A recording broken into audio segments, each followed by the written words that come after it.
ഭാവന സ്റ്റുഡിയോസിൻ്റെ ബാനറിൽ ഞാനും ശ്യാമും ഫഹദ് ഫാസിലും ചേർന്നിട്ട് ചെയ്യുന്ന 5ാമത്തെ സിനിമ പ്രേമലു ഈ അടുത്ത വെള്ളിയാഴ്ച ഫെബ്രുവരി 9 തിയേറ്ററുകളിലെത്തുകയാണ്.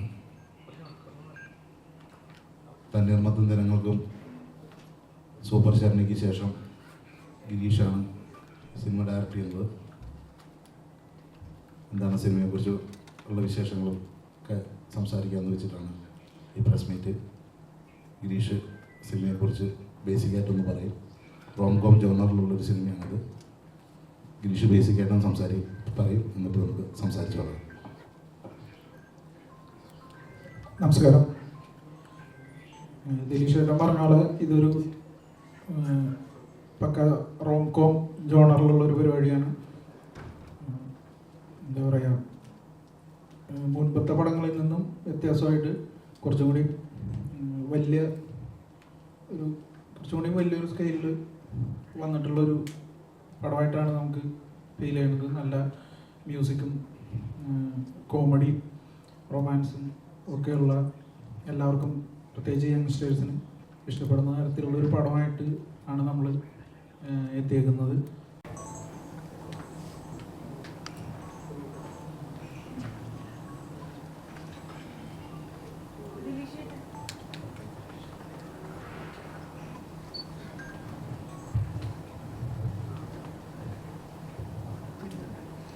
ഭാവന സ്റ്റുഡിയോസ് നമുക്കറിയാം, അതൊരു വലിയ ബാനറാണ്. ഒരുപാട് മൂവീസ് ചെയ്തിട്ടുണ്ട്. കുമ്പളങ്ങി നൈറ്റ്സ്, തങ്കം, അതുപോലുള്ള ഒരുപാട് മൂവീസ് ചെയ്തിട്ടുണ്ട്.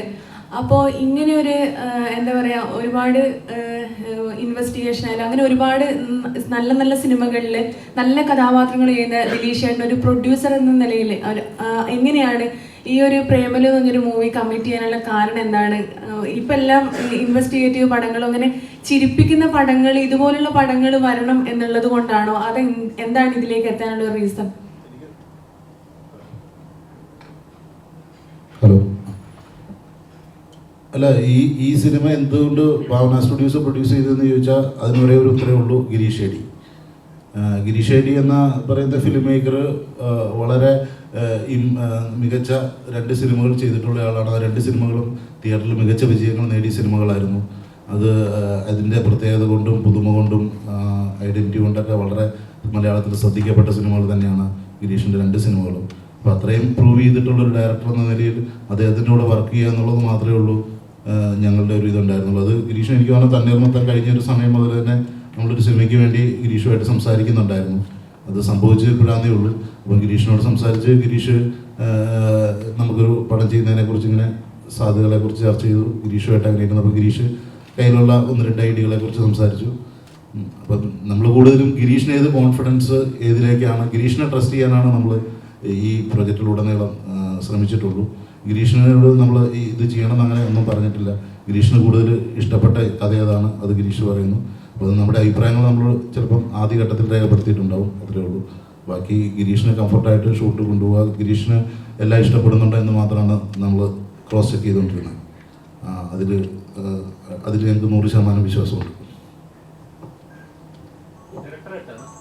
ഈ കോമ്പയർ ചെയ്ത് 3ാമത്തെ ചിത്രമാണ്. ഒരു പാറ്റേൺ പിടിച്ച് പോകുന്ന പോലെ ഫീൽ ചെയ്യുന്നു. അപ്പോൾ തണ്ണീർമത്തനിലാണെങ്കിൽ സ്കൂൾ ഡേയ്സ് കാണിക്കുന്നു, സൂപ്പർ ശരണിയിൽ കോളേജിലെ ഡേയ്സ്, ഇപ്പോൾ ഒരു വർക്കിംഗ് സ്റ്റേജ്, അതായത് കമ്പനിയിലൊക്കെ വർക്ക് ചെയ്യുന്ന പോലെ ഒരു പാറ്റേൺ ഈ കോമ്പയർ തന്നെ കണ്ടിന്യൂ ചെയ്യാനാണ് താല്പര്യം? അല്ല, ഒരു പാറ്റേൺ മനഃപൂർവ്വം ഉണ്ടായതല്ല കേട്ടോ. ഇപ്പം പറയുമ്പോൾ അങ്ങനത്തെ ഒരു പാറ്റേൺ വരുന്നുണ്ട്. അപ്പോൾ അങ്ങനെ നേരത്തെ ചിന്തിച്ചിട്ട് അങ്ങനെ പാറ്റേൺ പിടിച്ചതോ ഇനി ഈ കോംബോ തുടരണോ അങ്ങനെയൊന്നല്ല. എനിക്ക് ഇവരുമായിട്ട് വർക്ക് ചെയ്യാൻ ഇഷ്ടമാണ് എന്ന് കരുതി എല്ലാ പടങ്ങളും ഇവരുമായിട്ട് ചെയ്യുകയെന്നോ അങ്ങനെ ഒന്നും ചിന്തിച്ചിട്ടില്ല. നമ്മൾ ഒരു പടം ചെയ്യുമ്പോൾ അത് എൻ്റർടൈനർ ആവുക, അത് ആൾക്കാർക്ക് ഇഷ്ടപ്പെടുക എന്ന് മാത്രമേ ചിന്തിക്കാറുള്ളൂ. അത് അതിൻ്റെ പ്രീവിയസ് വർക്കുകളായിട്ട് റിസംബ്ലൻസ് വരുമോ? ശരിയാണ്, എല്ലാ ഇതുകൾക്കും റിസംബ്ലൻസ് വരാതിരിക്കും. പ്രീവിയസ് വർക്ക് പോലെ ആയിരിക്കില്ല എന്തായാലും ഈ വർക്ക്. ഇതിന് അതിൻ്റേതായിട്ടുള്ള മെറിറ്റുകൾ ഉണ്ടാവും. അപ്പം ഈ പാറ്റേൺ അങ്ങനെ വന്നു പോയതാണ്. നമ്മളങ്ങനെ ബോധപൂർവം അങ്ങനെ പിടിച്ചിട്ടുള്ളതല്ല. ബ്രേക്ക് ചെയ്യാൻ അല്ല ഞാൻ ശ്രമിക്കാറ്. അതായത് എനിക്ക് ഇഷ്ടപ്പെടുന്ന ഒരു ഇപ്പോൾ ദിലീഷ് ചേട്ടൻ പറഞ്ഞ പോലെ കോൺഫിഡൻ്റ് ആയിട്ടുള്ളൊരു സാധനം ചെയ്യാനാണ് ഞാൻ ശ്രമിക്കുന്നത്. ഇപ്പോൾ ബ്രേക്ക് ചെയ്യാൻ ശ്രമിച്ച എത്രത്തോളം അത് ബ്രേക്ക് ആവുമെന്നൊന്നും എനിക്കറിയില്ല. അത് അങ്ങനെ പ്രൂവ് ചെയ്യണതിനേക്കാളും കുറച്ചും കൂടി ആൾക്കാർക്ക് ഇഷ്ടപ്പെടുക, ആൾക്കാർ എൻജോയ് ചെയ്യുക, ആൾക്കാർ തിയേറ്ററിൽ നിന്ന് ഇറങ്ങുമ്പോൾ ഹാപ്പി ആയിട്ടിരിക്കുക. എന്നെ ഞാൻ ബ്രേക്ക് ചെയ്യണതിനേക്കാളും അതായിരിക്കുമെന്ന് എനിക്ക് തോന്നിയിട്ടുണ്ട്. അല്ല, ബ്രേക്ക് ചെയ്യില്ല എന്നല്ല, പക്ഷെ ആ ബ്രേക്ക് ചെയ്യാൻ പറഞ്ഞത് എനിക്ക് ഇഷ്ടപ്പെടണം, അത് ചെയ്താൽ നല്ലതായിരിക്കണമെന്ന് എനിക്ക് തോന്നണം. അല്ലാതെ ബ്രേക്ക് ചെയ്യാൻ വേണ്ടിയിട്ട് ബ്രേക്ക് ചെയ്ത് അബദ്ധം ഇപ്പോൾ കൊണ്ടാണ്.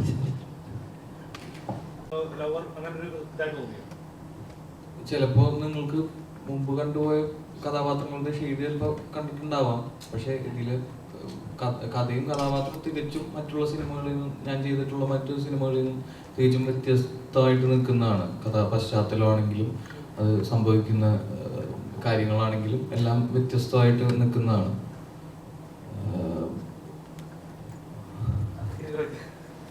അപ്പം നിങ്ങളുടെ മാത്യു നെസ്ലി എന്ന് പറയുന്നത് നല്ലൊരു കോംബോയാണ്. മലയാള സിനിമയിൽ നല്ലൊരു പ്രേക്ഷകരെ ചിരി കൊടുക്കുന്ന, നല്ല യൂത്തിന് ഏറ്റവും റിലേറ്റ് ചെയ്യാൻ പറ്റുന്ന നല്ലൊരു കോംബോയാണ്. അപ്പോൾ ആ കോംബോയിൽ തന്നെ പിന്നെയും വരുമ്പോൾ ഇപ്പോഴും ആലോചിച്ചിട്ടുണ്ട് ഈ വിട്ടു മാറാൻ പറ്റുന്നില്ല. ഇതില് സത്യം പറഞ്ഞു കഴിഞ്ഞാൽ മാത്യു ചെയ്തിട്ടുണ്ട്. പക്ഷെ ഞങ്ങളുടെ ഒരു കോംബോ ഇതിൽ വർക്ക് ചെയ്യാൻ നോക്കിയിട്ടില്ല. സത്യം പറഞ്ഞു കഴിഞ്ഞാൽ മറ്റുള്ള സിനിമകളെ പോലെ, സിനിമകളിലുള്ള പോലെ നിങ്ങൾ പറയുന്ന പോലെ എൻ്റെയും അവൻ്റെയും കോംബോ ഈ സിനിമയിൽ വർക്ക് ചെയ്യാൻ നോക്കിയിട്ടില്ല. അങ്ങനെ ആരും പ്രതീക്ഷിക്കണ്ട, അത് അല്ലേ?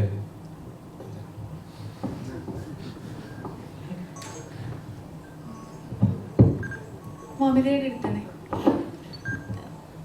ആദ്യമായിട്ടാണ് ഒരു നായികയായിട്ട് ഒരു മെയിൻ റോളായിട്ട് വരുന്നത്. ഇത്ര നാളും സൂപ്പർ ശരണ്യയിലൊക്കെ നമ്മൾ കണ്ടു. എല്ലാത്തിലും ഭയങ്കര മമിതയുടെ ഒരു ക്വാളിറ്റി ഭയങ്കര എല്ലാവരിലും ചിരി ഉണർത്തും. ഓരോ കഥാപാത്രങ്ങളിലും അത് ഡെലിവറി ചെയ്യുന്ന കഥാപാത്രങ്ങളിലെ ഡയലോഗ് ഡെലിവറി ആണെങ്കിലും എപ്പോഴാണ് ഇങ്ങനെയുള്ള കഥാപാത്രങ്ങളിൽ നിന്ന് മാറി ഇപ്പോൾ അനശ്വര രാജൻ ഇപ്പോൾ വേറൊരു രീതിയിലേക്ക് നേരു പോലെയുള്ള സിനിമകളിലൊക്കെ അങ്ങനെയുള്ള കഥാപാത്രങ്ങളൊക്കെ ചെയ്തു. അപ്പോൾ ഇതൊക്കെ ബ്രേക്ക് ചെയ്ത് അങ്ങനെ ഒരു കഥാപാത്രം ചെയ്യണമെന്ന് തോന്നുന്നുണ്ടോ? ഈ പ്രേമലുവിന് ശേഷം നമുക്ക് അങ്ങനെയുള്ള ക്യാരക്ടറിൽ മമിതയെ കാണാൻ പറ്റുമോ?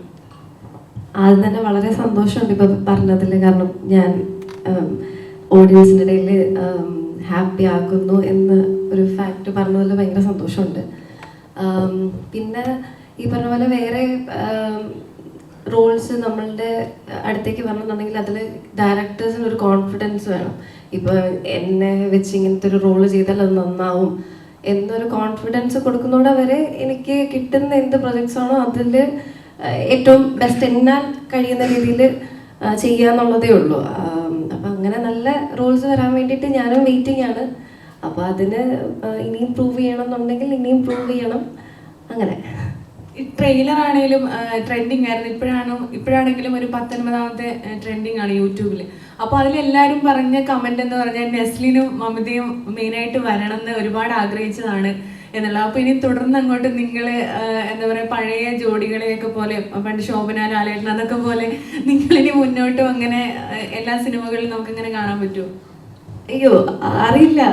നിങ്ങൾ പടം കണ്ടിട്ട് എങ്ങനെയാണോ അതിന്റെ റെസ്പോൺസ് അനുസരിച്ച് വരും. ഇപ്പം ഞാനും നസ്ലിന്റെയും നസ്ലിന്റെയും കോംബോ വളരെ ആഗ്രഹിച്ചതാന്ന് പറയുമ്പം ഇതുവരെ ഞങ്ങൾ അങ്ങനെ കോമ്പിനേഷൻ ചെയ്തിട്ടില്ല. എന്ന് പറഞ്ഞാൽ സൂപ്പർ ശരണയിൽ ഞങ്ങൾ രണ്ട് ക്യാരക്ടേഴ്സ് ആയിട്ടായിരുന്നു, അങ്ങനെ കോംബോ ആയിട്ട് അങ്ങനെ വന്നിട്ടില്ല.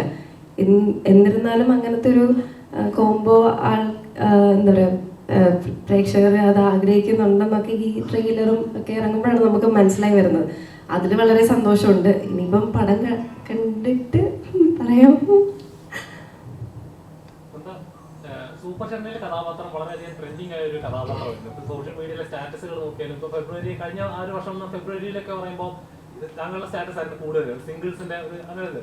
ഇപ്പോൾ പ്രേമലുവിലെ ട്രെയിലർ ഇറങ്ങിയ സമയത്ത് ഇത് കുറച്ചുകൂടെ ബോൾഡായിട്ട് അങ്ങനത്തെ ഒരു കഥാപാത്രമാണല്ലോ. അപ്പോൾ ഇനി തൊട്ട് അങ്ങനെ ഒരു കഥാപാത്രം ചെയ്യാനാണ് താല്പര്യം സോഷ്യൽ മീഡിയയിൽ അങ്ങനെ നിൽക്കുന്നത്? അങ്ങനെയില്ല. അത് ഇപ്പം സൂപ്പർ ശരണയിൽ സോന ചെയ്ത കഥാപാത്രം അത് ആക്ച്വലി പ്രേക്ഷകരെ ഏറ്റെടുത്തത് കുറേ റിലേറ്റ് ചെയ്യാനുണ്ട് എൻ്റെ ക്യാരക്ടറായിട്ട്. അപ്പം അതുകൊണ്ടാണ് ഇപ്പോൾ പ്രേമലു ഇറങ്ങി കഴിയുമ്പം അതും ഡിഫറെൻ്റ് ആയിരിക്കും. ഇത് സോനയിൽ നിന്ന് ഭയങ്കര ഡിഫറെൻ്റ് ആണ് ഞാൻ ചെയ്യുന്ന റീനു എന്ന് പറഞ്ഞ ക്യാരക്ടർ. അപ്പോൾ അത് അങ്ങനെ ഇനിയിപ്പം വരുന്ന എനിക്കങ്ങനെ ഇന്ന ക്യാരക്ടേഴ്സ് അല്ലെങ്കിൽ ഇങ്ങനത്തെ സ്വഭാവ രീതിയിലുള്ള ക്യാരക്ടേഴ്സ് ചെയ്യുള്ളൂ അങ്ങനെയൊന്നുമില്ല. ഞാനും ആസ് ആൻ ആക്ടർ ഓരോ പടം കഴിയുമ്പം എക്സ്പ്ലോർ ചെയ്തുകൊണ്ടിരിക്കുകയാണ് എനിക്ക് എന്തൊക്കെയാണ് ചെയ്യാൻ പറ്റുന്നത്, എൻ്റെ പൊട്ടൻഷ്യൽ എന്തൊക്കെയാണെന്നുള്ളത് ഞാനും എക്സ്പ്ലോർ ചെയ്ത് വരുന്നതേ ഉള്ളൂ. അപ്പം നല്ല ക്യാരക്ടേഴ്സ് ചെയ്യുമ്പോൾ എനിക്കൊരു കോൺഫിഡൻസ് തോന്നുന്ന ക്യാരക്ടർ വരുമ്പം അത് എടുക്കാന്നുള്ളതേ ഉള്ളൂ. ചെയ്യുന്ന സിനിമകളിൽ പാറ്റേൺ വ്യത്യസ്തമാക്കണം ആഗ്രഹമില്ല എന്ന് പറയുമ്പോഴും ഈ സെയിം കാസ്റ്റും റിപ്പീറ്റ് ചെയ്യുന്നുണ്ടല്ലോ എല്ലാ സിനിമകളിലും. അപ്പൊ നമ്മളിപ്പോ കാണുന്ന ഫ്രണ്ട് ലൈൻ ആക്ടേഴ്സ് ആയിട്ടുള്ള ഇപ്പൊ ലാലേട്ടൻ, മമ്മൂക്ക, ദുൽഖർ, ഇവരൊന്നും നമ്മൾ കുറെ കാലമായിട്ട് സാധാരണക്കാരുടെ ഇടയിലുള്ള തമാശകളും കൗണ്ടറുകളും ഒക്കെ പറയുന്ന കഥാപാത്രങ്ങളായിട്ട് കണ്ടിട്ടുമില്ല. ഈവൻ ഫഹദിനെ പോലും അങ്ങനെ കണ്ടിട്ടില്ല ഭാവന സ്റ്റുഡിയോസിന്റെ അപ്പൊ ഈ അടുത്തൊന്നും. അപ്പൊ അങ്ങനെ ഒരു സിനിമ കുറച്ചൊരു വലിയ സ്റ്റാർസിനെ വെച്ചുകൊണ്ട്, എന്നാൽ ഇപ്പൊ ഈ കറുകുറ്റി ഭാഗത്തൊക്കെ ഉള്ള ചെറുപ്പക്കാരെ പോലെ അല്ലെങ്കിൽ അവരുടെ ജീവിതങ്ങളെ പോലെ അങ്ങനെ സിനിമകളുടെ മനസ്സിൽ പ്ലാൻ ഉണ്ടോ? ആഗ്രഹമുണ്ട് എനിക്ക്. നമ്മൾ അതിനെക്കുറിച്ച് ചിന്തിച്ചിട്ടുണ്ട് സത്യം പറഞ്ഞാൽ. അപ്പോൾ അങ്ങനത്തെ ഒരു പ്രോജക്റ്റ് വരുമ്പോൾ അങ്ങനെ ചെയ്യാനും ഒക്കെ ഇഷ്ടമുണ്ട്. എനിക്ക് ശബ്ദമൊന്നുമില്ല ഇങ്ങനെ ചെയ്യണം, പെട്ടെന്നൊന്നും വച്ചിട്ടില്ല അവരുടെ അടുത്ത്. അവര് ഈ പറഞ്ഞല്ലേ നമുക്ക് ഇഷ്ടപ്പെടുന്നതുകൊണ്ടാണ് അത് ചെയ്യുന്നത്, അല്ലാതെ വേറെ ഇതുകളൊന്നുമില്ല. ഇപ്പം ഇങ്ങനെ പറഞ്ഞ പോലെ എല്ലാ ആക്ടേഴ്സും നമുക്ക് ഓരോ ആക്ടേഴ്സിനും ഓരോ ട്രൈറ്റുകളും ഒക്കെയാണല്ലോ, നമുക്ക് അതെല്ലാം ഇഷ്ടമാണ്. അപ്പോൾ അതിനനുസരിച്ചുള്ളൊരു പ്രോജക്റ്റ് വരുമ്പോൾ എനിക്ക് ചെയ്യാൻ ഭയങ്കര താല്പര്യമാണ്. എനിക്കൊരിക്കലും അങ്ങനത്തെ ഒരു താല്പര്യക്കുറവോ ഒന്നുള്ള ഇതുകളല്ലാതെ വൈകാതെ വരും എന്ന് തന്നെയാണ് നമ്മൾ പ്രതീക്ഷിക്കുന്നത്. അങ്ങനെ ഒരു നടൻ്റെയോ ഒരു നടിയുടെ പേര് പറയാൻ പറ്റുമോ? അങ്ങനെ ഇപ്പോൾ എനിക്ക് ടോവിനോ, നിവിൻ അവരെയൊക്കെ വെച്ച് നമ്മൾ പ്രോജക്റ്റുകൾ ഇങ്ങനെ ആലോചിക്കാറുണ്ട്. അപ്പോൾ അത് സ്ക്രിപ്റ്റും പരിപാടികളൊക്കെ ആയി കഴിഞ്ഞിട്ട് അവരെ സമീപിക്കുക, അങ്ങനെയൊക്കെയുള്ളൊരു ഇതുകളുണ്ട്. ഈ ആദ്യ ഭവന സ്റ്റുഡിയോസിൽ നിന്ന് നസ്രിയനെയും ബേസിലിനെയും വെച്ചുകൊണ്ട് ഒരു പ്രൊജക്ട് ആലോചിച്ചാൽ നന്നായിരിക്കും എന്ന് പറഞ്ഞിട്ടുണ്ടായിരുന്നു. അപ്പൊ ഈ പ്രേമലൂരിൽ അവർ രണ്ടുപേരുടെയും റോളുകളാണ് ഇവർ ചെയ്യുന്നത്, അതോ എഴുത്തിരി സമയത്ത് തന്നെ ഇവർ രണ്ടുപേരും തന്നെയായിരുന്നു കാസ്റ്റിൽ? അല്ല, അത് ദിലീഷ് ചേട്ടൻ ആദ്യം എന്നോടൊരു അഭിപ്രായം ചോദിച്ചതാണ്. ഇങ്ങനെ നമ്മൾ കണ്ടപ്പോൾ നസ്രിയയും ബേസിലിനെ വെച്ച് ചെയ്യാൻ പറ്റിയ പല സബ്ജക്റ്റും ഉണ്ടോ എന്ന് എൻ്റെ അടുത്ത് ചോദിച്ചു. അപ്പോൾ ഞാൻ പറഞ്ഞു, ചേട്ടാ എൻ്റെ വേറൊരു സബ്ജക്റ്റാണുള്ളത് എന്ന് പറഞ്ഞ് നമ്മൾ പ്രേമലുവിൻ്റെ സബ്ജക്റ്റ് പറയണതാണ്. അങ്ങനെയാണ്, അല്ലാതെ അതിനെക്കുറിച്ച് ഈ പടത്തിന് നസ്രിയും ബേസിൽ അങ്ങനെയല്ലായിരുന്നു. ഗിരീഷിൻ്റെ സിനിമകളൊക്കെ കണ്ടപ്പോൾ ഞാൻ പേഴ്സണലി എനിക്ക് ഒരു താല്പര്യം തോന്നിയത് ഗിരീഷ് ഒരു കുറച്ചും കൂടെ ഒരു എന്താ പറയുക സ്കൂൾ ലൈഫ് അല്ലെങ്കിൽ ഒരു പഠിക്കുന്ന ഒരു കാലഘട്ടം കഴിഞ്ഞിട്ടുള്ള ഒരു കഥ ഗിരീഷ് പറഞ്ഞു കഴിഞ്ഞാൽ ഇങ്ങനെ ഉണ്ടാവും എന്നുള്ളൊരു കൗതുകം എനിക്കുണ്ടായിരുന്നു. ഗിരീഷിൻ്റെ ക്യാരക്ടേഴ്സിനെ കാണുമ്പോൾ ബേസിൽ നസ്രിയൊക്കെ ചെയ്യാൻ പറ്റുന്ന ക്യാരക്ടേഴ്സ്, നല്ല ക്യാരക്ടേഴ്സ് ഉണ്ടാക്കാൻ സാധ്യത ഉണ്ടാവും എന്നൊക്കെ കരുതി അങ്ങനെ ഒരു വെറുതെ ഒരു പരിപാടിക്ക് ഒരു തുടക്കത്തിനെന്ന രീതിയിൽ ഞാൻ അങ്ങനെ ചോദിച്ചു എന്ന് മാത്രമേ ഉള്ളൂ.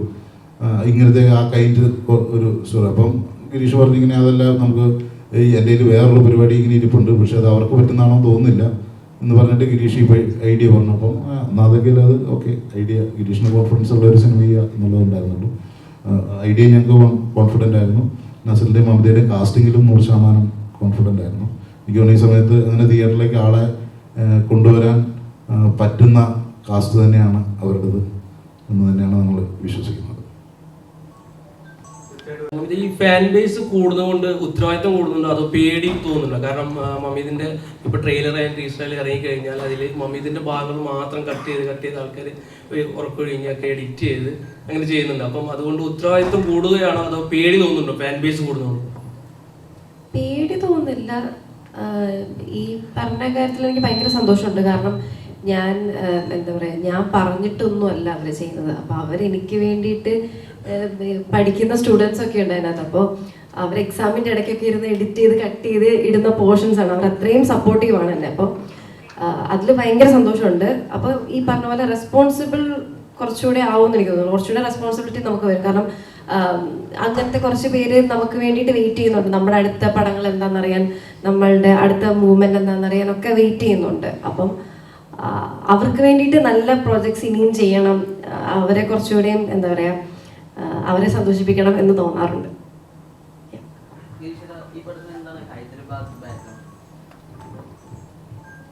ആദ്യം ഹൈദരാബാദ് എന്നുള്ളൊരു ഐഡിയ ആയിരുന്നു വന്നിരുന്നത്. അത് എന്താണെന്ന് വെച്ച് കഴിഞ്ഞാൽ അത് സൂപ്പർ ചെന്നൈയായിട്ട് ബന്ധപ്പെട്ട ഒരു ഇതാണ്. ഇതിൻ്റെ ഒരു തെലുഗു വെർഷൻ ഞങ്ങൾ ആലോചിച്ചായിരുന്നു, തെലുഗു റീമേക്ക്. അത് കുറച്ചും കൂടി മലയാളത്തിനേക്കാളും കൂടുതൽ തെലുങ്കിൽ എനിക്ക് കുറച്ചും കൂടി വേറെ മാറ്റി ചെയ്തിരുന്നെങ്കിൽ തെലുങ്കിൽ നന്നാവുന്ന എനിക്ക് തോന്നിയിരുന്നു. അപ്പം അങ്ങനെ ഹൈദരാബാദിൽ നിന്ന് ഉള്ളൊരു ഓപ്ഷനിൽ ഞങ്ങൾ ചുമ്മാ ചിന്തിച്ചതാണ്. അതൊരു ഭയങ്കര പ്രോജക്റ്റായിട്ട് ഭയങ്കര സീരിയസ് ആയിട്ട് ചിന്തിച്ചതല്ല. അങ്ങനെ ചിന്തിച്ച് പിന്നെ അത് വിട്ടു. അപ്പോഴും ഹൈദരാബാദ് എന്നുള്ളൊരു സംഭവം അവിടെ കിടന്നിരുന്നു. അങ്ങനെ പിന്നെ ഈ പറഞ്ഞ പോലെ ഹൈദരാബാദ് എനിക്ക് ഭയങ്കര, ഞാൻ അതിന് മുമ്പ് പോയിട്ടുണ്ടായിരുന്നില്ല. അപ്പം ഈ തെലുങ്ക് പടങ്ങളും പണ്ട് തുടങ്ങി കോളേജിൽ പഠിക്കുമ്പോൾ പാട്ടുകളും ഇതൊക്കെ കാണുമ്പോൾ ഹൈദരാബാദ് എനിക്ക് ഭയങ്കര ഇഷ്ടപ്പെട്ടൊരു സംഭവമായിരുന്നു. അപ്പം അങ്ങനെ ഈ ഹൈദരാബാദ് ഇങ്ങനെ മനസ്സിൽ കിടക്കുന്നതുകൊണ്ട് അപ്പോൾ അടുത്ത പടത്തിന് ഹൈദരാബാദ് വയ്ക്കാം എന്നുള്ളൊരു സംഭവം, അത് ഈ സൂപ്പർ ചെന്നൈ വഴിയാണ് അതിലോട്ട് എത്തിയത്, ഹൈദരാബാദിൽ ഹുക്കായത്. പിന്നെ ആ പടം ഒരു ഹൈദരാബാദിൻ്റെ പശ്ചാത്തലം. ഹൈദരാബാദ് തെലുങ്ക് ഒരുപാട് ഇഷ്ടപ്പെട്ടു.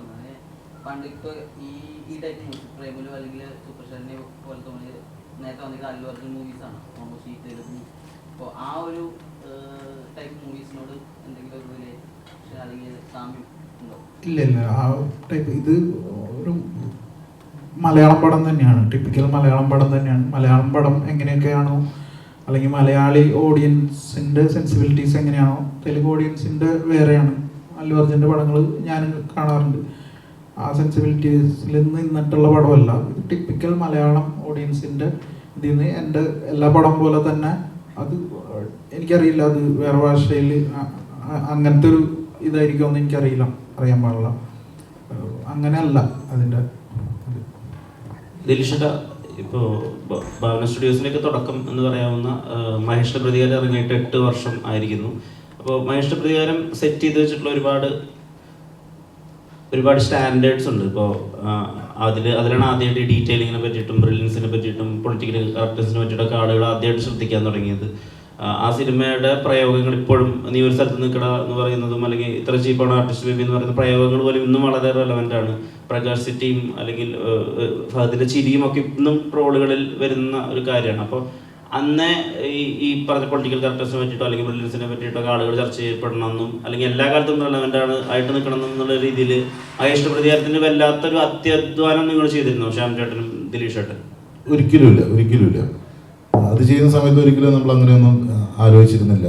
നമുക്ക് ആൾക്കാർക്ക് ഇഷ്ടപ്പെടുന്ന തിയേറ്ററിൽ വർക്കാവുന്ന ഒരു സിനിമ ചെയ്യുക എന്നുള്ളത് മാത്രമേ ഉള്ളൂ.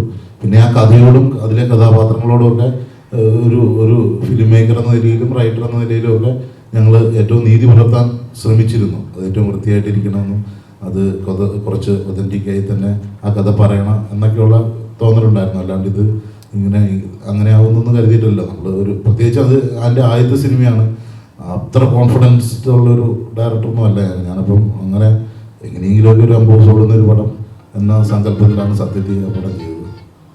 പിന്നീടാണ് അതൊക്കെ ആയത്. ഈ ദിലീഷേട്ടൻ പലതും ചെയ്യുന്നതിൽ ഒരുപാട് ബ്രില്യൻസ് ഉണ്ടെന്നൊക്കെ ഈ സിനിമാ ഗ്രൂപ്പുകളിലൊക്കെ ഒരുപാട് വരും. ഇപ്പോൾ ദിലീഷേട്ടൻ മഹേഷിൻ്റെ പ്രതികാരത്തിൽ ഒരു വോളിബോൾ മോളിൽ കയറ്റി വെച്ചിട്ടുള്ളത് ഇടുക്കിക്കാരുടെ ഈ വോളിബോൾ ഒരു ബ്രെഡ് ലൈൻ കാണിക്കാൻ വേണ്ടിയിട്ടാണ് എന്നൊക്കെ പറയും.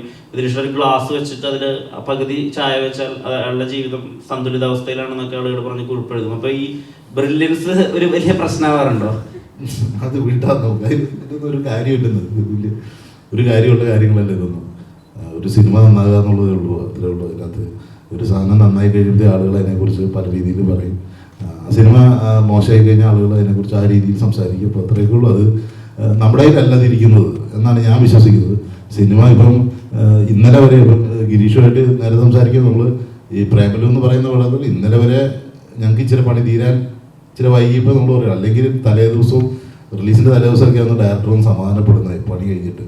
അപ്പം അത്രയേ ഉള്ളൂ അതിനകത്തൊക്കെ കാര്യം. അത് എല്ലാവരും നല്ലതിന് വേണ്ടിയിട്ടാണ് ശ്രമിക്കുന്നത് എന്നുള്ളതേ ഉള്ളൂ. അതിനകത്ത് വലിയ കാര്യമില്ലെന്നാണ് തോന്നുന്നത്.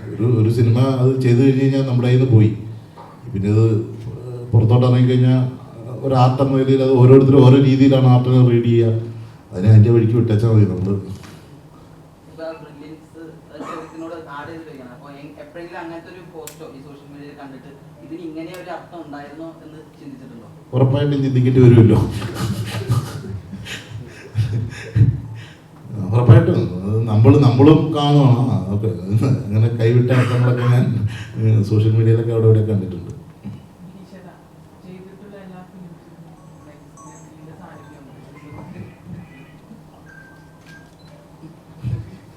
അല്ല, ഇതിന് പ്രത്യേകിച്ച് ഞങ്ങൾ അങ്ങനത്തെ ഒരു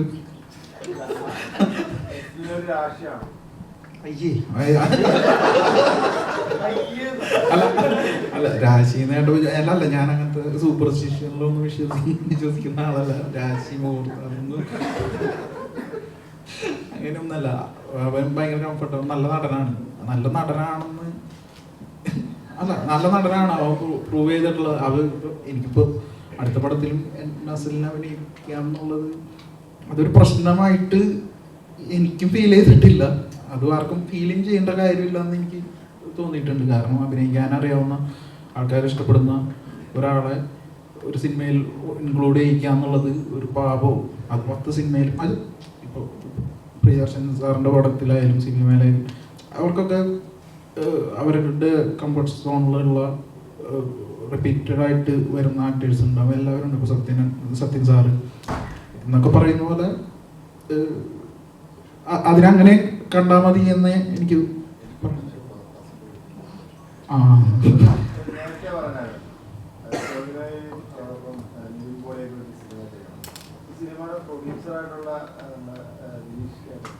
നല്ലൊരു ആക്ടറാണ്, റൈറ്ററാണ്. അപ്പൊ അദ്ദേഹത്തെ വെച്ചിട്ടൊരു സിനിമ ചെയ്യാനായിട്ടൊരു ആലോചന, അദ്ദേഹത്തെ വെച്ചൊരു സിനിമ ചെയ്തിട്ടുണ്ട്. അത് വരും. നെസ്ലിൻ ഇപ്പോൾ ഈ ആളുകൾ പറയുന്നുണ്ടല്ലോ നെസ്ലിയുടെ കംഫർട്ട് സോൺ ഇതാണ്, സേഫ് സോൺ ഇതാണ് എന്നൊക്കെ. അപ്പോൾ ഈ അങ്ങനെ ഉണ്ടായിരുന്ന സമയത്ത് ആളുകൾ പലപ്പോഴും അത് ബ്രേക്ക് ചെയ്തിട്ടൊക്കെ വേറെ സിനിമകൾ ചെയ്തിട്ടുണ്ട്. ഇപ്പോൾ നിവിൻ പോളി മൂത്തോൻ ചെയ്തിട്ടുണ്ട്, ഭയങ്കര ഗ്രൗണ്ട് ബ്രേക്കിംഗ് ആയിട്ടുള്ളത്. പക്ഷേ ആരും പറയാതെ തന്നെ RDX പോലെ ഈ ആക്ഷൻ സിനിമകളിലൊക്കെ മാറിയിട്ടുണ്ട്. അപ്പോൾ ഈ കംപ്ലീറ്റ്ലി വേറൊരു ജോണറിൽ ഒരു ആക്ഷൻ സിനിമയോ അല്ലെങ്കിൽ ഈ പറഞ്ഞ ഹൈ ഇൻറ്റൻസ് ആയിട്ടുള്ള ഒരു സിനിമയൊക്കെ കുരുതിയിലായിട്ട് ഷെയ്ഡ്സ് കണ്ടിട്ടുണ്ട്. അങ്ങനെ മൊത്തത്തിൽ മാറുന്ന റോളുകൾ വരുന്നുണ്ടോ? അങ്ങനെ മനസ്സിൽ പ്ലാൻ ഉണ്ടോ? ഹലോ, എനിക്കും ഈ കൈൻഡ് ഓഫ് റോളുകൾ മാത്രം ചെയ്തു പോകണം എന്നുള്ളൊരു വാശിയോ അല്ലെങ്കിൽ അങ്ങനെ മനസ്സിൽ അങ്ങനെ ഒന്നുമില്ല. എനിക്കും ഇതേപോലെ നല്ല കഥാപാത്രങ്ങൾ വരികയാണ്, അത് എനിക്കും അതിലെന്തെങ്കിലും ചെയ്യാൻ പറ്റുന്ന തരത്തിലുള്ള സബ്ജക്റ്റുകൾ വരികയാണെന്നുണ്ടെങ്കിൽ ഉറപ്പായിട്ടും ഞാൻ ഇനി വരുന്ന സബ്ജക്റ്റുകളാണെങ്കിലും കുറച്ചും കൂടി ഡിഫറെൻ്റ് ആയിട്ടുള്ളതാണ് ക്യാരക്ടേഴ്സ് ഇതുവരെ ചെയ്തതിൽ നിന്നും. അപ്പോൾ ഞാനും വെയിറ്റിംഗ് ആണ് അതിന് വേണ്ടിയിട്ട്. ചെയ്ത കഥാപാത്രം നോക്കുകയാണെങ്കിൽ നമുക്ക് റിലേറ്റ് ചെയ്യാൻ പറ്റുന്ന നമ്മളോട് കണ്ടിട്ടുള്ള കഥാപാത്രങ്ങൾ, പക്ഷേ ശരിക്കും നെസ്ലിനെ കാണാൻ ഭയങ്കര സീരിയസ് ആയിട്ട് നല്ല ഭയങ്കര ഓവർ മെച്യൂർഡ് ആയിട്ട് തോന്നുന്നു. അപ്പൊ ഇത് മെച്യൂരിറ്റി ഒന്നുമല്ല, പേടിച്ചിട്ടാണ് ഇരിക്കുന്നത്. ഇത് തോക്ക് വെച്ചേക്കുന്ന പോലെയല്ല ക്യാമറ ഇങ്ങനെ വന്നിരിക്കുമ്പോ. ഇന്റർവ്യൂസ് ഒക്കെ ആണെങ്കിലും ടച്ചൊക്കെ പറഞ്ഞു ഭയങ്കര ഇരിക്കുന്ന അങ്ങനെ ഒരാളായിട്ട് ഫീൽ ചെയ്താൽ, അപ്പൊ സോഷ്യൽ മീഡിയയിലായാലും അങ്ങനെ ഭയങ്കര സീരിയസ് ആയിട്ട് ഇരിക്കുന്ന ഒരാളായിട്ട് ഫീൽ ചെയ്യാറുണ്ട്. ശരിക്കും അങ്ങനെ ആണോ? ഇന്റർവ്യൂസ് ഒക്കെ ആയിട്ടും ഇങ്ങനെ മറുപടി പറയത്തുള്ളൂ അങ്ങനെ ഒരു ഇതുപോലെ? അല്ല, ഇതിപ്പോ പടത്തിൽ അത് ചെയ്യുന്നത് ആ ക്യാരക്ടർ അങ്ങനെ ആയതുകൊണ്ടാണ്, ആ സിറ്റുവേഷനിൽ അങ്ങനെ ബിഹേവ് ചെയ്യുന്നത്. ഇപ്പൊ ഗിരീഷ് ഏട്ടന്റെ പടങ്ങളിലാണെങ്കിലും ഈ സിനിമയിലാണെങ്കിലും ആ ക്യാരക്ടറാണ് അത് അവിടെ ബിഹേവ് ചെയ്യുന്നത്. അപ്പം ഞാൻ റിയൽ ലൈഫിൽ ഇങ്ങനെ സത്യം പറഞ്ഞു കഴിഞ്ഞാൽ പേടിച്ചിരിക്കുകയാണ്. അത് ഇങ്ങനെയാണ് പൊതുവെ. ഗിരീഷേട്ട ഇപ്പോൾ ഒരുപാട് വർഷങ്ങളായിട്ട് തന്നെയുള്ള ഒരു വാചകമായിരുന്നു, എനിക്ക് നിനക്ക് എന്നേക്കാൾ നല്ല പെണ്ണിനെ കിട്ടുക എന്നുള്ളത്. അതിന് ഇങ്ങനെ ഒരു കൗണ്ടർ ഉണ്ട് എന്ന് നമ്മളങ്ങനെ ആരും ആലോചിച്ചിട്ടില്ല.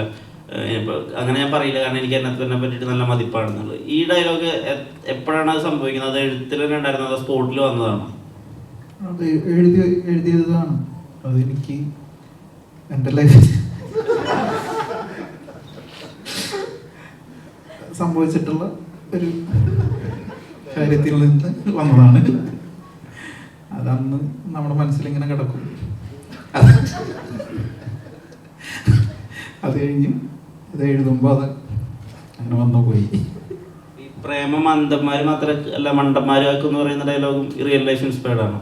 അല്ല, അത് എഴുതിയപ്പോൾ വന്നതാണ്.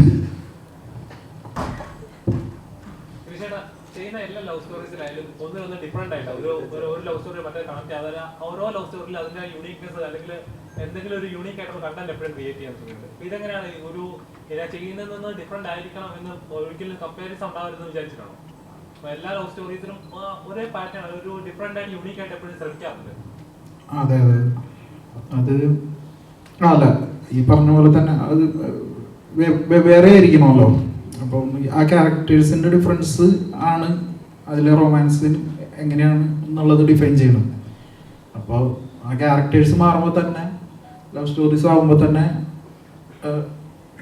ലവ് സ്റ്റോറീസ് ആണെങ്കിലും ആ രണ്ട് ക്യാരക്ടേഴ്സ് രണ്ട് പശ്ചാത്തലത്തിൽ നിന്ന് രണ്ട് അപ്ബ്രിങ്ങിങ്ങിൽ വളർന്ന ആൾക്കാർ ചെയ്യുമ്പോൾ അതിന് അതിൻ്റേതായിട്ടുള്ള വേറൊരു ഡൈനാമിക്സ് ആയിരിക്കും. അത് തന്നെ ആണ് അതിൻ്റെ ഇത്. എല്ലാത്തിലും അങ്ങനത്തെ റൊമാൻസ് ഉണ്ടെങ്കിലും ആ റൊമാൻസിന് വേറെ ഡയമെൻഷൻസ് ഉണ്ടാവാൻ ശ്രമിക്കാറുണ്ട്.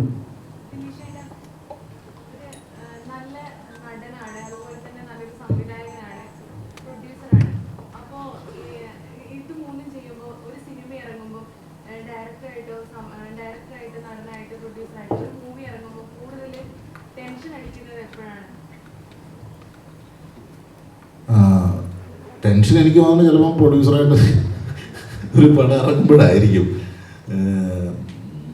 അല്ല, എനിക്ക് പ്രൊഡ്യൂസർ ആക്ടറായിട്ട് ഒരു സിനിമ ഇറങ്ങുമ്പോൾ എനിക്ക് തോന്നുന്നില്ല അത്ര കമ്പാരിറ്റീവ്ലി എപ്പോഴായാലും കുറച്ചും കൂടി ഇതായിരിക്കും. പക്ഷേ പ്രൊഡ്യൂസറായിട്ടും ഡയറക്ടറായിട്ടും ഉറപ്പായിട്ടും ടെൻഷൻ ഉണ്ടെന്ന് തന്നെയാണ് തോന്നുന്നത്. ഡയറക്ടർ എന്ന നിലയിൽ ഒരു നമ്മൾ വേറെ തരം ടെൻഷനായിരിക്കും നമുക്കുണ്ടാവുക. പക്ഷേ പ്രൊഡ്യൂസർ എന്ന നിലയിൽ അത് വേറൊരു ടെൻഷനാണ് ഉണ്ടാവുക. കുറച്ചും കൂടെ നമ്മൾ ഉത്തരവാദിത്തങ്ങൾ വേറെ ആയിരിക്കും എന്നാണ് എനിക്ക് തോന്നുന്നത്. രണ്ട് തരത്തിലാണ്. ടെൻഷന് എന്തായാലും കുറവൊന്നുമില്ല.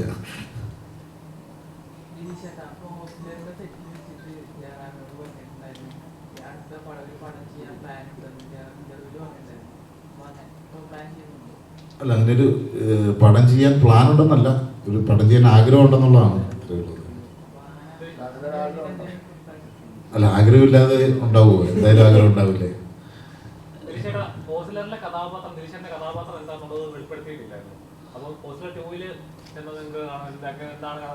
എന്താന്ന് മിഥുൻ എന്നോട് വെളിപ്പെടുത്തിയിട്ടില്ല. എല്ലാം ഉണ്ടാവും, ഉണ്ട്. അതിനൊരു പരിപാടി ഉണ്ടായിരുന്നു. അപ്പം അത് അങ്ങനത്തെ ചില സസ്പെൻസുകൾക്കായിട്ട് പുള്ളി വെച്ചിരിക്കുന്നതാണ്. ദിൽഷേട്ടാ, ഇപ്പോൾ തങ്കത്തിന് ശേഷം ശ്യാം പുഷ്കരൻ എവിടെയാണെന്ന് എല്ലാവരും അന്വേഷിക്കുന്നു. അപ്പോൾ നമ്മൾ അറിയുന്നത് അദ്ദേഹം ഇങ്ങനെ ഫഹദിലേക്ക് വെച്ചൊരു മാസ് സിനിമ എഴുതുന്നു എന്നൊക്കെ പറഞ്ഞിട്ടുള്ള വാർത്തകളുണ്ട്. ഷാരൂഖ് ഖാന് വേണ്ടി സിനിമ എഴുതുന്നു എന്ന് പറയുന്നുണ്ട്. ശരിക്കും ശ്യാം പുഷ്കരൻ എവിടെയാണ്? ശ്യാം പുഷ്കരൻ എനിക്ക് ഡയറക്റ്റ് ചെയ്യാൻ വേണ്ടി ഒരു സ്ക്രിപ്റ്റ് എഴുതിക്കൊണ്ടിരിക്കുകയാണ്. ആരായിരിക്കും അപ്പം നായകൻ? അത് തീരുമാനമായിട്ടില്ല. എന്തായിരിക്കും ചോണം? അല്ല, അത് ഒന്നും പറയാറായിട്ടില്ല. അത് വഴിയെ വരാം. എന്തായാലും താമസിക്കാതെ തന്നെ ഞങ്ങളുടെ ഒരു പടം ഉണ്ടാവും.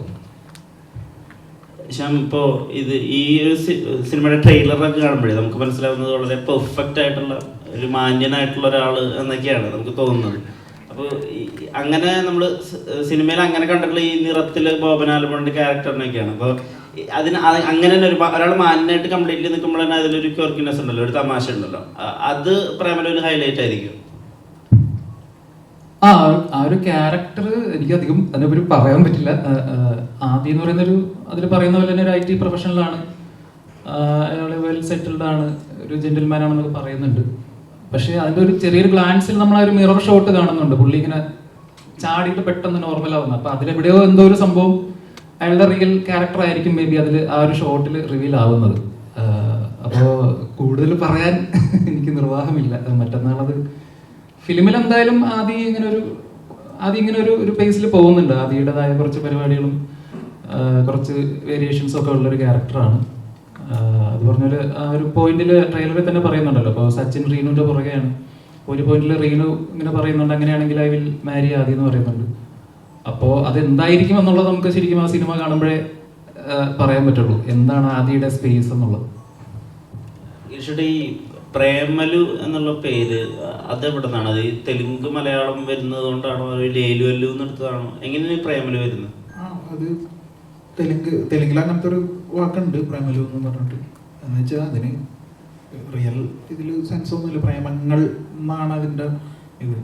പക്ഷെ മലയാളികൾ പണ്ട് തുടങ്ങി ഈ ലൂ വെച്ച് പറഞ്ഞു കഴിഞ്ഞാൽ തെലുങ്കാവും എന്നുള്ളൊരു ഇതിലാണല്ലോ തെലുങ്കിനെ നമ്മൾ അങ്ങനെയാണല്ലോ കാണുന്നത്. ഞാൻ അങ്ങനെയല്ല കണ്ടേക്കണേ സത്യം പറഞ്ഞാൽ. അപ്പോൾ അങ്ങനെ വന്ന ആൾക്കാർക്ക് അങ്ങനെ ഒരു ഹൈദരാബാദ് ടച്ച് കൊടുക്കാം എന്ന് കരുതിയിട്ട് വന്നൊരു പേരാണ് പ്രേമലു. ഗിരീഷേട്ടൻ ഇപ്പോൾ തെലുങ്കിൽ സിനിമ ചെയ്യുകയാണെങ്കിൽ ഇതേ ഇങ്ങനത്തെ ഒരു പാറ്റേണിൽ ഇതേ ഒരു എന്താ പറയുക ഒരു ഇപ്പോൾ സിനിമയുടെ ഒരു സ്വഭാവം ഉണ്ടല്ലോ, വളരെ റിയലിസ്റ്റിക് ആയിട്ടാണ് നമ്മുടെ സിനിമ ഉണ്ടാകുന്നത്. പക്ഷെ അത് കൊമേഴ്ഷ്യലാണ്, നമുക്ക് ചിരി വരുന്ന സന്ദർഭങ്ങളും കൊമേഴ്ഷ്യലാണ് ആ സിനിമ, പക്ഷെ റിയലിസ്റ്റിക് ഗ്രൗണ്ടറാണ്. അപ്പോൾ ഈ തെലുങ്കിലൊക്കെ സിനിമ ആലോചിക്കുക എന്നൊക്കെ പറയുമ്പോൾ അവിടുത്തെ ഒരു സാമ്പ്രദായിക സിനിമ ഉണ്ടല്ലോ, 5 ഫൈറ്റും പൊടി പാറുന്ന ആക്ഷനും സ്ലോ മോഷനിൽ വരുന്ന നായികയും, അങ്ങനത്തെ സിനിമ ഗിരീഷ് ഷെട്ടി ചെയ്യുമോ തെലുങ്കില്? ഇല്ല, അങ്ങനത്തെ ചെയ്യാൻ ഇപ്പം തെലുങ്കിൽ നമ്മുടെ പോലത്തെ മലയാളത്തിലൊക്കെ വരുന്ന പോലത്തെ സിനിമകൾക്ക് ഒരു സ്പേസ് ഉണ്ടെന്ന് എനിക്ക് തോന്നിയിട്ടുണ്ട്. തെലുങ്കിൽ അങ്ങനത്തെ പടങ്ങൾ ഉണ്ട്, വളരെ കുറച്ചേ ഉള്ളൂ. ചില ഇൻഡിപെൻഡൻറ്റ് പടങ്ങൾ പോലെ വരുന്ന പടങ്ങളുള്ളൂ. അല്ലാതെ കുറച്ച് ഇത്തിരി കൊമേഴ്ഷ്യൽ വാല്യൂ എന്നാൽ കുറച്ചൊക്കെ നിലത്ത് നിൽക്കുന്ന തരത്തിലുള്ള പടങ്ങൾ ഇല്ല, ഞാൻ അങ്ങനെ കണ്ടിട്ടില്ല. അപ്പോൾ അങ്ങനത്തെ ഒരു സ്പേസ് തെലുങ്കിലുണ്ടെന്ന് എനിക്ക് തോന്നിയിട്ടുണ്ട്. ഞാനപ്പോൾ തെലുങ്കിൽ പടം ചെയ്യാൻ അല്ല, എനിക്ക് ആഗ്രഹമുണ്ട് സത്യം പറഞ്ഞാൽ. എനിക്ക് ആ ഭാഷ, ആ നാടൊക്കെ എനിക്ക് ഭയങ്കര ഇഷ്ടമാണ്. അപ്പോൾ അങ്ങനെ ചെയ്യുകയാണെങ്കിൽ ഞാൻ അങ്ങനെ നമ്മുടെ ഇവിടെ ചെയ്യുന്ന പടങ്ങൾ ആ ഒരു എൻ്റെ സ്റ്റൈലിൽ തന്നെ ചെയ്യാൻ ശ്രമിക്കുള്ളൂ. കറുകുറ്റിക്ക് അങ്ങനെയുള്ള പലരെയും പ്രേമലൂര് അദ്ദേഹം കണ്ടിട്ടില്ല. ഇപ്പോൾ സച്ചിൻ ചെറുകലിനെ നമ്മൾ ട്രെയിലറിൽ കണ്ടിട്ടില്ല, അല്ലെങ്കിൽ കുറേ ആളുകളെ ഇതിൽ കാണാറില്ല. അവരൊക്കെ എന്താണ് അവോയ്ഡ് ചെയ്തത്? അവോയ്ഡ് ചെയ്തതല്ല, ഈ പറഞ്ഞ പോലെ എനിക്ക് ശബ്ദമൊന്നും ചെയ്യാത്തതുകൊണ്ട് എനിക്ക് അവരില്ലാതെയും അവരെ വെച്ചിട്ടും ഒക്കെ പടം എടുക്കാനുള്ളൊരു സ്വാതന്ത്ര്യം ഉള്ളത് കൊണ്ട് ഈ പടത്തിന് വേറെ കുറച്ച് ആൾക്കാരായിരുന്നു വേണ്ടിയിരുന്നത്. അതുകൊണ്ട് അവരില്ല എന്നുള്ളൂ, അല്ലാതെ വേറെ റീസണൊന്നുമില്ല പ്രത്യേകിച്ച്. അയാം കാതൽ എന്നൊരു സിനിമ കൂടി ഉണ്ടല്ലോ, അത് അപ്പോൾ ആ സിനിമയിലും ഈ ജോണർ തന്നെ ആയിരിക്കും ഉണ്ടാവുക, പ്രേമം തന്നെ ആയിരിക്കും? അല്ല, അത് വേറൊരു ടൈപ്പ് ഒരു പടമാണ്. അപ്പം അത് കൂടുതൽ അതിനെ കുറിച്ച് പറയാൻ ഉള്ളൊരു ഇതില്ല. സൈബർ ക്രൈമൊക്കെ ആയിട്ട് ബന്ധപ്പെട്ടൊരു പടമാണ്, അത്രേ പറയാൻ പറ്റുള്ളൂ.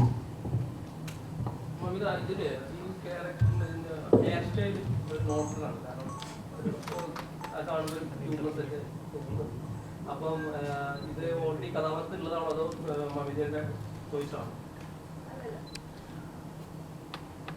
ഹലോ, അല്ല ശരിക്കും ഗിരീഷേട്ടനാണ് ഇങ്ങനത്തെ ഹെയർ സ്റ്റൈൽ, അത് നിർബന്ധമായിരുന്നു ഇങ്ങനത്തെ ഹെയർ സ്റ്റൈൽ വേണം എന്നുള്ളത്. അപ്പം ഗിരീഷേട്ടൻ തന്നെയാണ് പറഞ്ഞ് ചെയ്യിച്ചത്.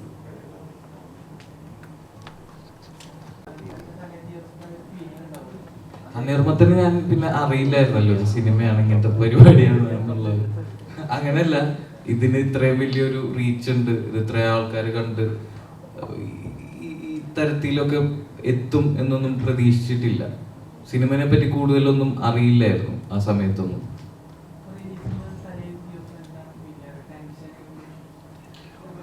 ടെൻഷനുണ്ട്, അതിന് ഉപരി എനിക്ക് ആ സിനിമ തിയേറ്ററിൽ കാണാനുള്ള ഒരു എക്സൈറ്റ്മെന്റ് ആണ് കൂടുതലായിട്ടുള്ളത്.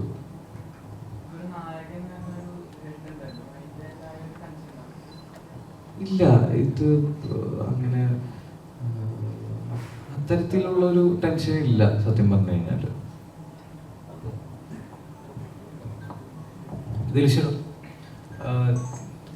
മഹേഷിന്റെ പ്രതികാരം ചെയ്യുമ്പോഴും ജോയി ചെയ്യുമ്പോഴൊക്കെ തന്നെ അതിലെ ആർട്ട് എന്ന് പറയുന്നത് ഭീകരമായിരുന്നു. അതിന്റെ യൂട്യൂബ് ചാനലൊക്കെ കണ്ടിരുന്നു. ജോജിക്ക് വേണ്ടിയിട്ട് ഒരു മല ഒരു കൊളാക്കിയൊരു വീഡിയോ കണ്ടിരുന്നു. കുമ്പളങ്ങിലായാലും അതിന്റെ കാസ്റ്റിങ്ങിന്റെ ഒക്കെ പരിപാടികളൊക്കെ ഭയങ്കര രസമായിരുന്നു. പ്രേമലുവിൽ ഇത്തരത്തിൽ എന്തെങ്കിലും കാര്യങ്ങളൊക്കെ ദിലീഷ് ചേട്ടന്റെ രീതിയിൽ ചെയ്തിട്ടുണ്ടോ? ഇല്ല, ഒരു കാര്യത്തിലും എനിക്കറിയത്തില്ല. ഞാൻ സ്ക്രിപ്റ്റ് വായിച്ചു, എനിക്ക് തോന്നിയ അഭിപ്രായങ്ങളൊക്കെ ഞാൻ ഗിരീഷിനോട് അന്നേരം പറഞ്ഞിരുന്നു. പിന്നെ അത് കഴിഞ്ഞിട്ടൊന്നുമില്ല, അതൊന്നുമില്ല. ഒരു സിനിമയ്ക്ക് ആർട്ട് എന്നുള്ളതല്ല, ഒരു സിനിമ ഒരു പ്രൊജക്റ്റ് വൃത്തിയായിട്ട് എക്സിക്യൂട്ട് ചെയ്യാൻ ഒരു ഡയറക്ടർക്ക് സാഹചര്യം ഒരുക്കി കൊടുക്കുക എന്നുള്ളത് മാത്രമാണ് ഒരു പ്രൊഡ്യൂസർ എന്ന നിലയിൽ ഞങ്ങളുടെ ഭാഗത്തു നിന്ന് എപ്പോഴും ചെയ്യാൻ ശ്രമിക്കാറ്. നമ്മളൊരു സ്ക്രീൻ പ്ലേ കംപ്ലീറ്റ് ആയി അതിൻ്റെ ഒരു പ്രൊജക്റ്റ് പേപ്പറിലെ ഷൂട്ട് തുടങ്ങുന്നതിന് മുമ്പുള്ള പേപ്പറിലെ അവസ്ഥയെ നമ്മൾ ഉറപ്പായിട്ടും വിലയിരുത്തും. അതിനുശേഷം ആ ഘട്ടം കഴിഞ്ഞ് കഴിഞ്ഞാൽ പിന്നെ അതിന് ഡയറക്ടർക്ക് ഏറ്റവും കോൺഫിഡൻസ് ആയിട്ടുള്ള കാര്യങ്ങൾ ഒരുക്കി കൊടുക്കുക എന്നുള്ളതേ ഉള്ളൂ. എനിക്ക് തോന്നുന്നത് ആ നിലയ്ക്ക് ഇപ്പം പ്രേമലു ഗിരീഷിനെ മുൻ പടങ്ങൾ ആയിട്ട് അങ്ങനെ കമ്പയർ ചെയ്യുകയാണെങ്കിൽ സ്കെയിലിൽ ഉറപ്പായിട്ടും വലിയ സിനിമയാണ്. ഒരു കുറച്ച് ബഡ്ജറ്റായിട്ടുള്ള സിനിമയാണ്. ഹൈദരാബാദിലും അങ്ങനെ സിറ്റിയിലും ഒക്കെ ആയിട്ട് അങ്ങനെ ഒരു കുറച്ച് ബിഗ്നസ് പടത്തിനുണ്ട്, ഒരു പ്രൊഡക്ഷൻ വാല്യൂ പടത്തിനുണ്ടെന്ന് തന്നെയാണ് വരുന്നത്. അതിന് അങ്ങനെ ഒരു സപ്പോർട്ട് ഗിരീഷിന് കൊടുക്കാൻ പറ്റിയെന്നുള്ളതല്ലാതെ അതിൻ്റെ പൂർണ്ണമായ പ്ലാനിങ്ങും എക്സിക്യൂഷനും ആലോചനകളും ഡിസൈനും എല്ലാം ഗിരീഷിൻ്റെയാണ്, ഗിരീഷിൻ്റെ ശൈലിയിലാണ്. പൂർണ്ണമായിട്ടും അത് ഗിരീഷിൻ്റെ പടമാണ്. ഇപ്പോൾ ഈ അടുത്ത് വന്നിരിക്കുന്ന ഒരു കുറേ കാര്യങ്ങളുണ്ട്. സിനിമ പ്രേക്ഷകരെ സംബന്ധിച്ച്, കാണാൻ പോകുന്ന പ്രേക്ഷകരെ സംബന്ധിച്ച് കുറച്ച് കാമ്പുള്ള സിനിമ, ഒരു ആർട്ട് വർക്കായിട്ടുള്ളൊരു സിനിമകളായാലും അതിനെ മാസ് പ്രതീക്ഷിച്ച് പോയി കണ്ടിട്ട് ഒന്നും മാസില്ല എന്നുള്ള രീതിയിൽ വരുന്നു. പിന്നെ കുറച്ച് കാമ്പുള്ള സിനിമകളെ പ്രകൃതി സിനിമകൾ എന്നുള്ള രീതിയിൽ വിലയിരുത്തുന്നു. ഇത്തരത്തിലുള്ള ലേയേഴ്സുള്ള സിനിമകൾ വരുമ്പോൾ തിയേറ്ററിലേക്ക് ആളുകൾ വരുന്നില്ല എന്നുള്ളൊരു വിഷമം വരുന്നിട്ടുണ്ടോ? ഒരിക്കലുമില്ല. അങ്ങനെയൊന്നും എനിക്ക് ഒരിക്കലും തോന്നാറില്ല. ഇതൊക്കെ ആളുകൾ വെറുതെ പല രീതിയിലുള്ള ഓരോരുത്തരുടെ വിലയിരുത്തലുകൾ ഉണ്ടാവും. അത് ചെറിയൊരു ശതമാനം ആളുകൾ അങ്ങനെയുള്ളവരുണ്ടാവാം, അങ്ങനെ ചിന്തിക്കുന്നുണ്ടാവാം, അങ്ങനെ പറയുന്നുണ്ടാവാം. ഇതൊന്നും പൊതുവെ ഇതൊന്നും ബാധിക്കുന്ന ഒരു കാര്യമാണെന്ന് ഞാൻ ഒരിക്കലും വിശ്വസിക്കുന്നില്ല. പടം നല്ലതാണെങ്കിൽ തിയേറ്ററിൽ ഓടും, ആള് വരും. പടം മോശമാണെങ്കിലും എന്നൊക്കെ പറയാം.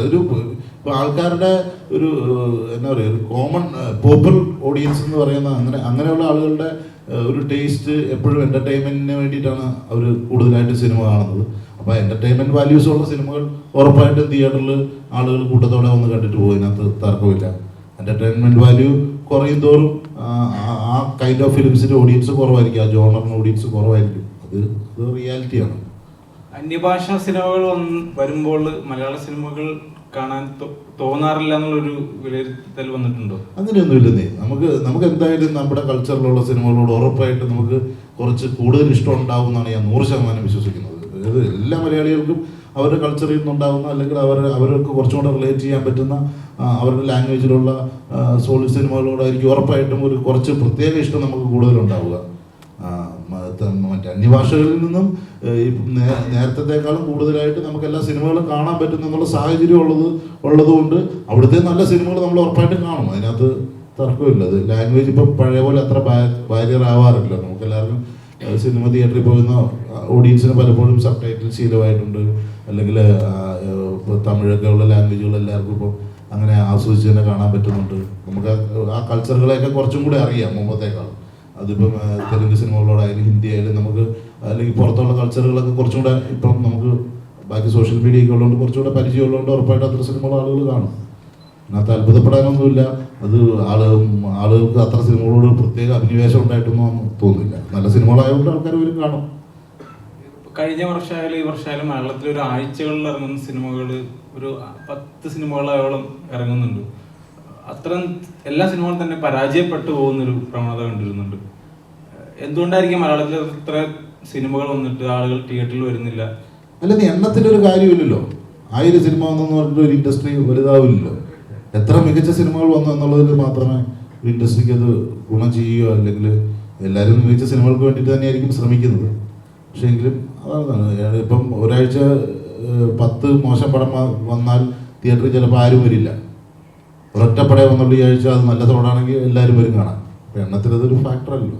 എന്നാൽ പോലും ഒരു സിനിമ ചെയ്യുമ്പോൾ, ഇപ്പോൾ ദിലീഷ് ചേട്ടൻ്റെ ഒരു സിനിമ എടുത്താൽ പോലും ദിലീഷ് ചേട്ടൻ്റെ ഇന്റർവ്യൂവിൽ പറയുന്നുണ്ട്, സിനിമ എടുത്താൽ അത്ര കെ ജോർജിൻ്റെ ഒക്കെ പറയുന്നുണ്ട്, ആർട്ട് എന്ന് പറയുന്നൊരു കല ഇനിയും സഞ്ചരിക്കും, ഇപ്പോൾ പരാജയപ്പെട്ടാലും സഞ്ചരിക്കുമെന്നുള്ള രീതിയിൽ പറയുന്നുണ്ട്. അപ്പോൾ സിനിമ അത്തരം ആളുകളിലേക്ക് എത്തിക്കേണ്ട ഒരു വ്യവസായ ഇതല്ലേ? അതെ, തീർച്ചയായിട്ടും ഉണ്ട്. അല്ല, അതിനകത്ത് എനിക്ക് അഭിപ്രായ വ്യത്യാസമൊന്നുമില്ല. അപ്പോൾ അതിന് സാധ്യമാകുന്ന ബഡ്ജറ്റിലായിരിക്കണം നമ്മൾ സിനിമ ചെയ്യേണ്ടത് എന്നുള്ളതാണ് എനിക്ക് തോന്നിയിട്ടുള്ളത്. അങ്ങനത്തെ സിനിമകൾ പറയുമ്പോൾ നമ്മൾ അതിന് സാധ്യമായിട്ടുള്ള ബഡ്ജറ്റിലേക്ക് സിനിമകൾ ചെയ്യാൻ ശ്രമിക്കുക. നമുക്കിപ്പോൾ ഇപ്പം ഞാനീ പറയുന്നത് കൊമേഴ്ഷ്യലായിട്ടുള്ള വിജയത്തെക്കുറിച്ച് മാത്രമാണ്. ഇപ്പം നമുക്ക് എൻ്റർടൈൻമെൻറ്റ് വാല്യൂ ഉള്ള ഒരു സിനിമയിലൂടെ നമുക്ക് നല്ല ആശയം പറഞ്ഞുകൂടെ? അതിന് കുഴപ്പമുണ്ട്. എൻ്റർടൈൻമെൻറ്റ് ഉണ്ട് എന്ന് കരുതി ഒരു നല്ല കണ്ടന്റ് ഇല്ലാണ്ടാവുന്നില്ലല്ലോ. നമുക്ക് അതാണ് അതിനകത്തെ കാര്യം എന്നാ തോന്നുന്നു. Okay, thank you.